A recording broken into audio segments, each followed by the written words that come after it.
Estamos iniciando nosso curso de doutrina espírita, ou de filosofia espírita, interpretação do Evangelho segundo o Espiritismo. Essa é a nossa aula no 249.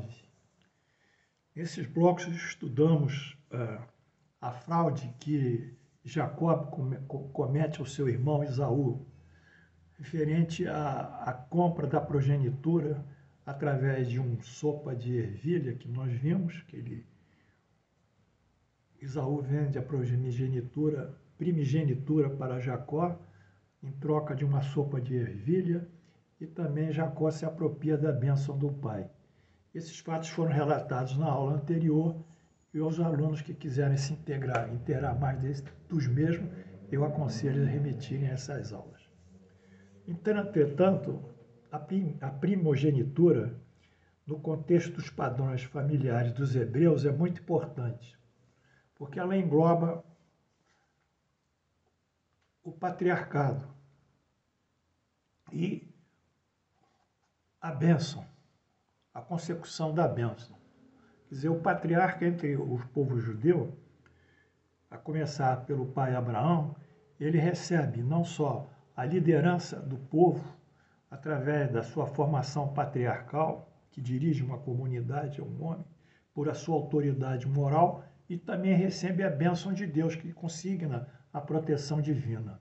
Então, há um só fato, ele tem a proteção divina e tem a missão de liderar aquela comunidade por a sua autoridade moral. Bem, essa primogenitura no contexto das famílias dos hebreus vai ser hoje estudada. A estrutura familiar na época de Isaac, e que é constituída por, ainda, o pai de Jacó e de Esaú. Ela é constituída nessa época por um patriarca, que é o chefe de família, e a família era poligâmica. Na época de Isaac, a família era poligâmica. Ou seja, o que é poligamia? Duas ou mais famílias conjugais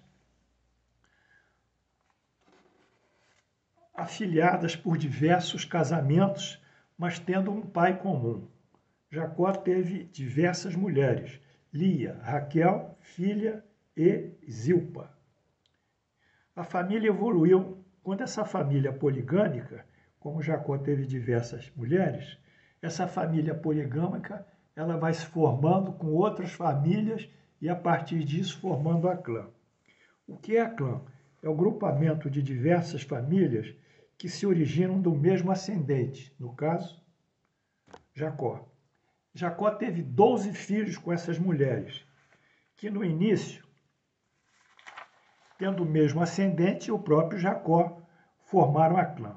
Então, a clã é um grupamento de um único patriarca, nesse caso foi ascendente, casou-se com diversas mulheres, essas mulheres tiveram diversos filhos, os filhos, por sua vez, contraíram diversos casamentos, formaram novas famílias, e o grupamento dessas famílias sob um tronco de um único homem que as concebeu originalmente por diversas mulheres, num contexto poligâmico, formou a clã.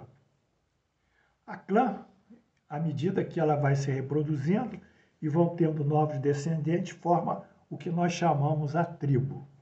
Portanto, a tribo é um grupamento de clãs que ocupam, agora sim, um território definido, falam o mesmo idioma, detêm a mesma cultura, enfim, a tribo é um marco da etnia. Ou seja, aquela etnia, quer dizer, aquela cor da pele, aqueles mesmos idiomas, aquela mesma cultura, aquela mesma religião, aqueles mesmos valores sociais e tudo que decorre disso, que forma a tribo, e aí se forma realmente a etnia. A tribo, como tanto, ainda na época patriarcal, é formada por uma autoridade central, que é o patriarca. Os 12 filhos de Jacó vieram da formação e formaram as 12 tribos de Israel. Então, é isso que eu queria falar para vocês, a consecução da família poligâmica, a partir da família poligâmica, a construção da clã, e da clã a construção da tribo, formando a própria etnia. E eu aqui fiz um padrão familiar da época, que é o padrão da família da época, que está aqui nesse nosso esquema. Aqui em cima nós temos a família. Quais são os tipos de família? A primeira é a família conjugal, que tem um marido e uma mulher. Marido e mulher, filhos. Essa é a família conjugal. A segunda família é a poligâmica. Tem um homem, tem um único homem e N mulheres, e diversas mulheres. E essas mulheres têm os filhos. Então, a poligâmica é um único homem com diversas mulheres. E a família extensa é aquela formada depois da concepção desses filhos na família poligâmica. São diversos filhos, então são diversos pais que são esses filhos, com diversas mulheres que são esses filhos, formam N filhos e, enfim, grupam todos através de uma sucessão de netos, bisnetos, tios, primos, avós, enfim, é a grande extensão familiar. Essa grande extensão familiar vai formar a clã, e a clã a tribo. Vamos ver agora o padrão das clãs e das tribos. Isso aí, meus alunos queridos, é sociologia que nós estamos estudando, né? Por isso que o espiritismo é tão bonito, né? Nós abrimos para uma cultura geral, né? Que só nos fortalece na compreensão das coisas de Deus, né? E da prática do bem. Vamos ver os padrões de clãs e tribos. A clã tem esse antepassado comum, que é o patriarca. Está aqui, patriarca. Então, esse antepassado comum forma a família 1, a família 2, a família 3, a família 4, como nós vimos. Quer dizer, através de diversos casamentos, no caso foi poligâmico, essa família, diversas famílias que correspondem a famílias formadas pelos seus descendentes. Esses descendentes se juntam e, de uma certa forma, a família 1 multiplicada forma a clã 1, a família 2, a clã 2, a família 3, a clã 3, a família N, a clã N. E, portanto, a união dessas clãs formam a tribo. A clã de Jacó, que teve a sua primogenitura, gerou 12 filhos, que foram as 12 tribos de Israel, porque Jacó também se chamava Israel. E a tribo teve 12 filhos, que são as tribos de Israel, mais uma vez. Então, nós vimos aqui a constituição dos padrões familiares e dos padrões das clãs, a formação dos tribos, a partir da primogenitura e a do patriarcado. Agora, vamos estudar o que representa realmente o patriarcado na civilização antiga, na civilização hebreia. O patriarca, ele detém a primogenitura. Do patriarca, necessariamente, sai o primogênito, ou o primogênito é o patriarca. Segundo, detém o poder da bênção, que o faz protegido de Deus, faz o escolhido de Deus. Esse poder da bênção, que é esse dom, essa graça, ele vai transmitindo a sua descendência. Através da qualidade primogênito e a qualidade poder da bênção, ele estabelece ele consolida a sua liderança e o seu poder. Interessante. Jacó, por meio de golpes, como nós vimos, embora não fosse primogênito, obteve a primogenitura junto a Esaú.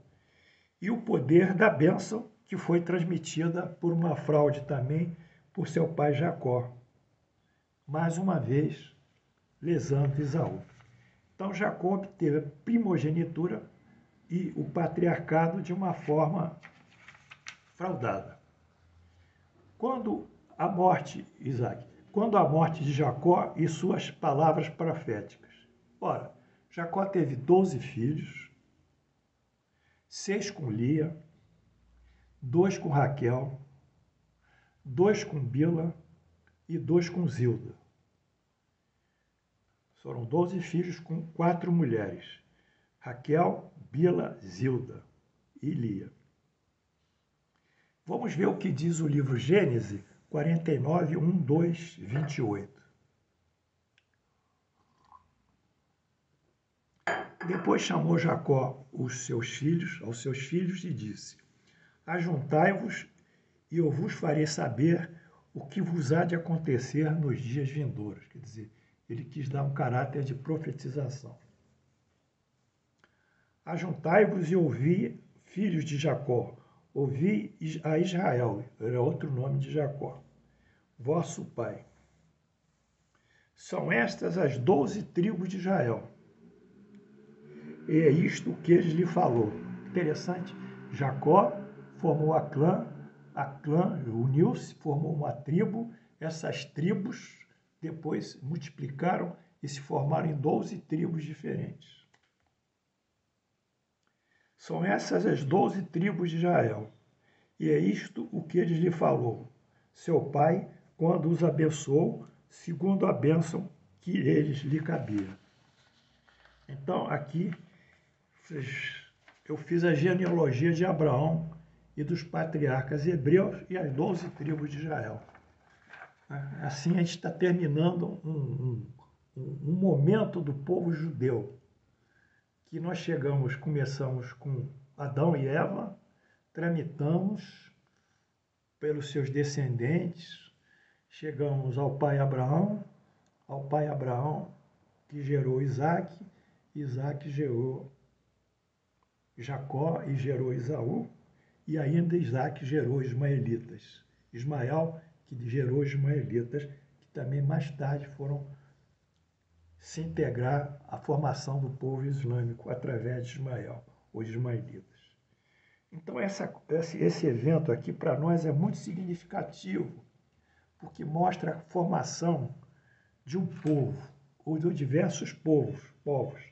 Porque nós vimos em aulas anteriores que Abraão, formando as 12 tribos, e essas tribos, através de Jessé, houve a formação do rei Davi, rei Salomão, e Jesus vem da tribo, é um herdeiro do rei Davi. 14 gerações após Jesus aparece, após a geração do rei Davi. E esses dados estão todos em Mateus, na genealogia. Então, nesse momento, esse pai Abraão, como nós vimos, ele forma o cristianismo, porque da descendência dele, do tronco dele, aparece Jesus. E Jesus nasceu como judeu, no meio judeu, numa cultura e numa religião judaica. Mas Abraão também, através do seu filho Ismael, como nós vimos, que formou os ismaelitas, e os ismaelitas foram 500 anos depois de Cristo, formarem o islamismo, como o Maomé assevera. E o interessante também, nessa ligação, que eu gostaria mais uma vez de formular, essa ligação de Ismael com os ismaelitas, é que em Jerusalém há um templo islâmico chamado Dome of the Rocks, quer dizer, a cúpula da rocha. É um templo que tem uma cúpula dourada. Na base dessa cúpula, ela foi edificada sobre uma rocha. Nessa rocha, a tradição diz que foi o lugar em que Abraão quase sacrificou Isaac, seu filho, e depois em holocausto. Então, os islâmicos, através de Ismael, reverenciam para Abraão como um dos seus patriarcas. Então, estamos chegando aqui aos ismaelitas, patriarca Abraão dentro do islamismo, e através de Abraão, do seu filho Isaac, do seu filho Jacó, filho de Isaac, que formam as 12 tribos de Israel. Então, são 3 gerações na genealogia de Abraão e os patriarcas hebreus, e aqui eu me detive nas tribos de Israel. Abraão, Ismael, ismaelitas, formando islâmicos. Isso com a mulher Agar. Abraão, Sarai, com Isaac, gerou Isaac. Isaac gera Jacó e Esaú. Jacó forma os hebreus, as 12 tribos de Israel. A tribo de Ruben, de Simão, Levi, Judá, Isacar e Zebulon, cuja mãe é Lia. A tribo de José e Benjamim, cuja mãe é Raquel. A tribo de Dan e Naphtali, cuja mãe é Bia. E a tribo de Gade e Azer, cuja mãe é Zilda. Eis aí as 12 tribos de Israel, saindo daqui. E Abraão vindo, passando por todas essas 12 tribos. Os 12 filhos de Jacó, de Jacó, ou Israel, com as 4 mulheres e os 3 patriarcas que formaram e consolidaram o povo hebreu, Abraão, Isaque e Jacó. Portanto, eles tinham uma vida tribal, viviam num sistema poligâmico,